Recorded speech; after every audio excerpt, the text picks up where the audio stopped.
শান্তির চুক্তি স্বাক্ষরের মাহেন্দ্রক্ষণ গুনছে বিশ্ব, অথচ লেবাননের আকাশে তখনও ইসরায়েলি যুদ্ধবিমানের আতঙ্ক। ট্রাম্পের মধ্যস্থতায় ওয়াশিংটন তেহরান সমঝোতার আশার আলো যখন উজ্জ্বল, ঠিক তখনই নেতানিয়াহুর জেদ আর ইসরায়েলি আগ্রাসন যেন সেই শান্তি প্রচেষ্টার গায়ে ছুড়ে মারছে নতুন বারুদ। ট্রাম্পের ব্যক্তিগত হুঁশিয়ারি আর কঠোর সমালোচনাকে তুচ্ছ জ্ঞান করে লেবাননে ফের বিমান হামলা চালিয়েছে ইসরায়েল। নেতানিয়াহুর এই অবাধ্যতা কি তবে ট্রাম্পের শান্তি মিশনকে ধুলোয় মিশিয়ে দিচ্ছে?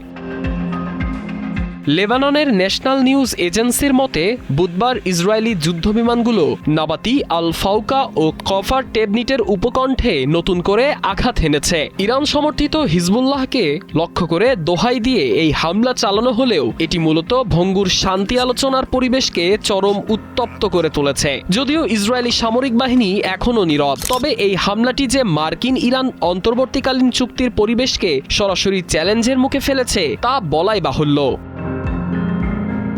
ফ্রান্সের G7 সম্মেলনে ক্ষুব্ধ ট্রাম্প নেতানিয়াহুকে তীব্র ভাষায় মনে করিয়ে দিয়েছেন দায়িত্ববোধের কথা। তিনি সাফ জানিয়েছেন হামলাটি বড্ড বেশি হয়ে গিয়েছিল। এমনকি নিজের অবদানের কথা তুলে ধরে তিনি দাবি করেছেন তার সাহায্য না থাকলে ইসরায়েলের অস্তিত্বই থাকতো না। কিন্তু ট্রাম্পের এই ব্যক্তিগত বন্ধুত্বের সুর উপেক্ষা করে নেতানিয়াহু জানিয়ে দিয়েছেন প্রয়োজন ততদিন লেবাননেই অবস্থান করবে তার বাহিনী। ওবামা যুগের চুক্তির চেয়ে এবারের চুক্তিকে অনেক বেশি শক্তিশালী দাবি করলেও নেতানিয়াহুর এই অবাধ্যতা ট্রাম্পের জন্য এক অস্বস্তিকর পরিস্থিতি তৈরি করেছে।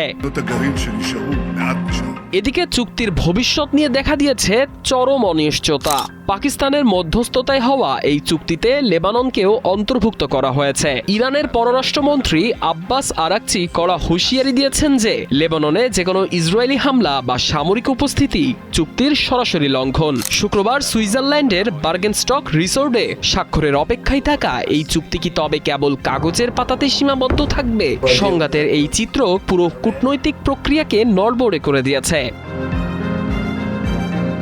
ট্রাম্পের লক্ষ্য ইরানকে পারমাণবিক অস্ত্র থেকে দূরে রাখা ও হরমুজ প্রণালী উন্মুক্ত করা। তবে সেই লক্ষ্য অর্জনের আগেই ইসরায়েল লেবানন সীমান্তে যুদ্ধের ডামাডোল বাজছে। প্রশ্ন উঠেছে, নেতানিয়াহু কি শেষ পর্যন্ত পিছু হাঁটবেন, নাকি ট্রাম্পের শান্তি পরিকল্পনা ভেস্তে দিতে ইসরায়েল মরিয়া? উত্তরের অপেক্ষায় এখন পুরো বিশ্ব।